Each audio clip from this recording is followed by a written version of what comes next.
I came from a little village where my parents and my brothers and sisters still live. They probably think I am dead. And I hope so. It is easier than the truth. I have done things they never can imagine. I shall never see them again. I was 14 when a young man came into my father's shop. He was very polite and well-dressed, and he asked me about life in our town. When I said there was little to do, my father asked if he was there to talk or to buy something.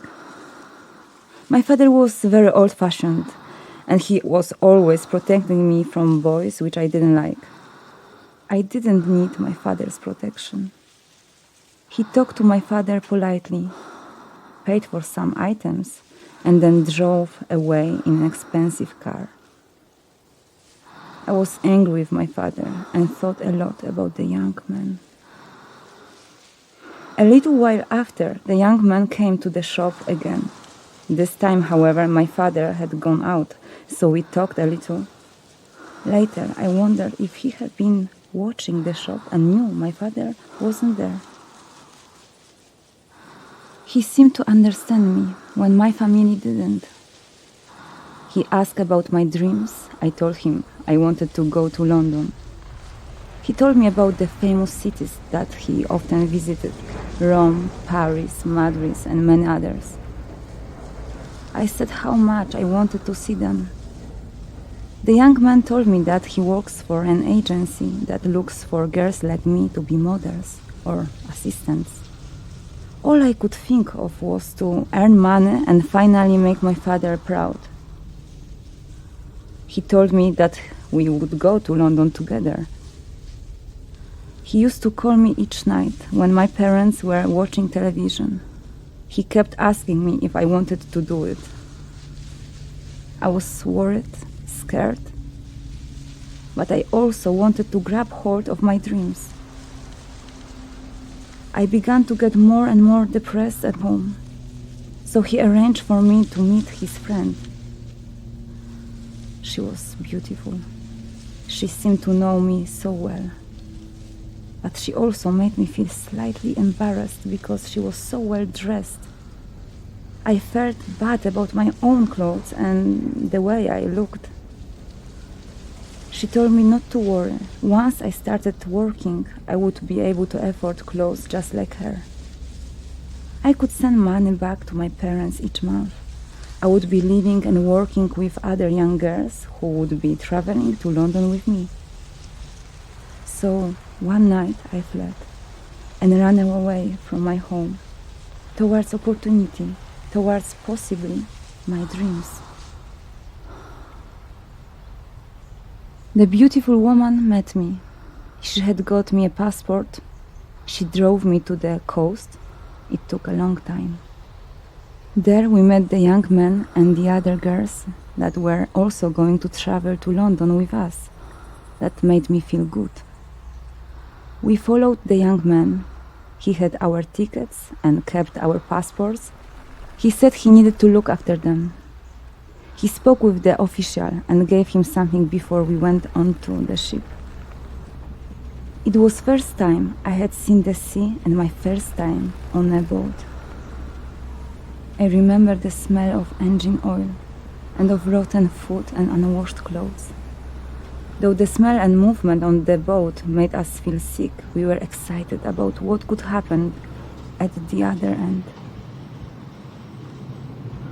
We finally arrived in England after many days. The young man took us to a house where the streets were dirty. We were nervous because we were expecting something very different. When we entered the house, it smelled. The floor was covered with the girls' magazines, wine bottles and cigarettes on the floor. There were some men sitting inside. They laughed and looked at us in a bad way.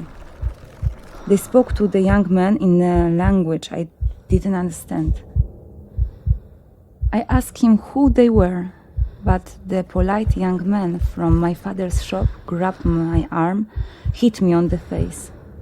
I fell on the ground and he pulled me by my hair into a room and hit me more than once until my face started bleeding.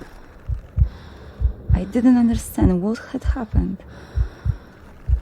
I heard other girls screaming, and then he raped me. Then the other man came in and did the same. After that, each day the same man came again, and then the others who paid money to be with us. If we said no, the young man would hit and kick us and starve us of food.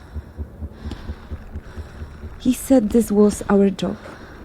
He said he had paid for our passports and documents, and we belonged to him. Without these documents means going to prison. If we try to escape, he and his friends would find us and kill us, and no one would ever know because no one knows we are here. We don't exist. If we managed to escape and go to the police, they would hurt, even kill our families. He laughed at us. He asked what our parents and friends would say if they knew with how many men we had been with already. He made us feel ashamed for what they made us do.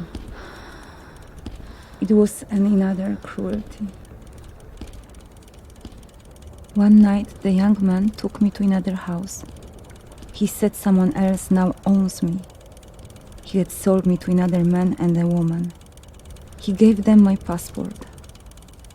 I slept in a small room without heat. Sometimes I didn't eat for 1 or 2 days. They were drug addicts and would forget about me, except to bring men.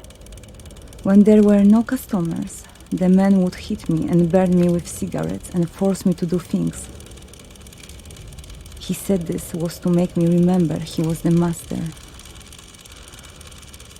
I was a hostage, and my only protection was to separate my body from my soul. I learned, if I am quiet and I do what I'm told, I won't be punished. I made no trouble, and after some time, the woman took me on trips to carry her shopping. It was wonderful to be away from my small, cold room. After some time, she began to give me a little money for treats. One day, when the woman was looking at clothes, I saw a poster about the charity for women. I wanted them to help me, but I was frightened. But I found a telephone and I called the number. Though it was difficult for the woman on the telephone to understand me, I told her where I was. She said she was coming for me.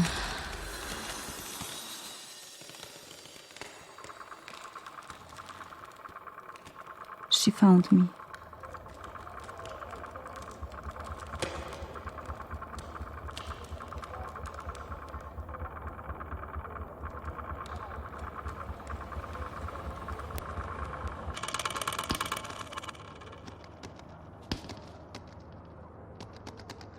Now I work for this charity and help girls like me.